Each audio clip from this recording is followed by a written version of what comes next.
Assalamualaikum warahmatullahi wabarakatuh. Perkenalkan, nama saya Sherlyn Marlinda dari program studi manajemen zakat dan wakaf.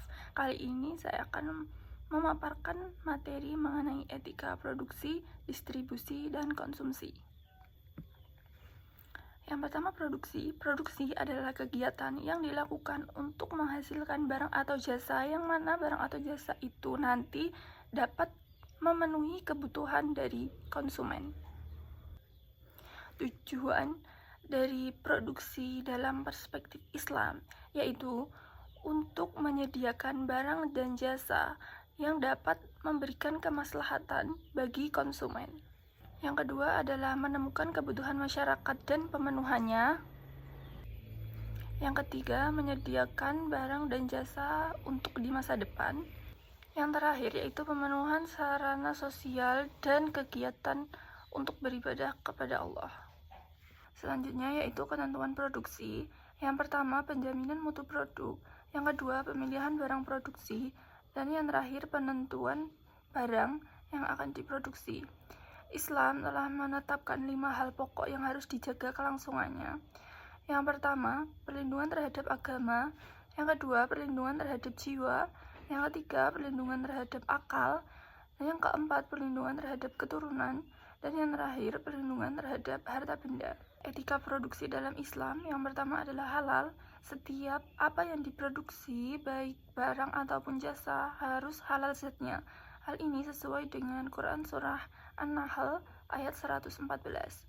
Selanjutnya, baik. Produk yang dihasilkan haruslah juga baik. Menjaga kualitas produk menjadi kewajiban produsen. Perintah ini dikuatkan juga pada Quran Surah Al-Baqarah ayat 172. Nah, yang ketiga, tidak berbahaya. Produk yang dihasilkan seyogyanya untuk kemaslahatan. Produk yang membahayakan kehidupan di bumi seharusnya dihindari. Tidak diperbolehkan hanya untuk mengambil untungnya dan tidak memperhatikan produk atau jasa tersebut berbahaya atau tidak. Distribusi dalam Islam yaitu menyalurkan harta kekayaan yang ada, baik milik pribadi atau umum, kepada seseorang yang berhak menerimanya. Tujuan distribusi yang pertama adalah tujuan dakwah, yakni untuk mengajak orang kepada Islam dan menghasilkan persatuan dalam keyakinannya. Yang kedua, tujuan pendidikan. Tujuan pendidikan dalam Islam yaitu untuk menjadikan insan yang berakhlak dan karimah. Yang ketiga, tujuan sosial, yakni untuk memastikan pemenuhan kebutuhan masyarakat terpenuhi. Tujuan distribusi yang terakhir yaitu tujuan ekonomi, untuk meningkatkan kekayaan dan membersihkannya dari hal-hal yang tidak sesuai dengan syariat Islam. Ketentuan distribusi. Distribusi menurut Islam harus dilakukan berdasarkan pada prinsip kebebasan, keadilan, pemerataan, kejujuran, dan tidak diperbolehkan berbuat zalim atau merugikan orang lain. Selanjutnya adalah konsumsi. Konsumsi pada hakikatnya yaitu mengeluarkan sesuatu dalam rangka memenuhi kebutuhan. Konsumsi meliputi keperluan, kesenangan, dan kemewahan.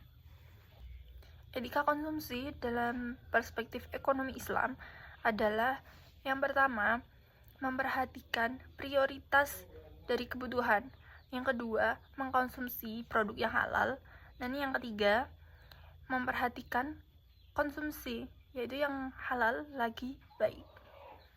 Sesungguhnya, mengkonsumsi sesuatu dengan niat untuk meningkatkan stamina dalam ketaatan kepada Allah dapat menjadikan konsumsi itu bernilai ibadah. Ketentuan konsumsi yang pertama adalah memperhatikan prioritas kebutuhan. Yang kedua, mengkonsumsi produk yang halal. Yang ketiga, memperhatikan kualitas konsumsi. Dan yang keempat, mengutamakan maslahah. Dan yang terakhir, sederhana dalam konsumsi. Itu saja materi yang dapat saya sampaikan. Apabila ada kekurangan, mohon dimaafkan. Wassalamualaikum warahmatullahi wabarakatuh.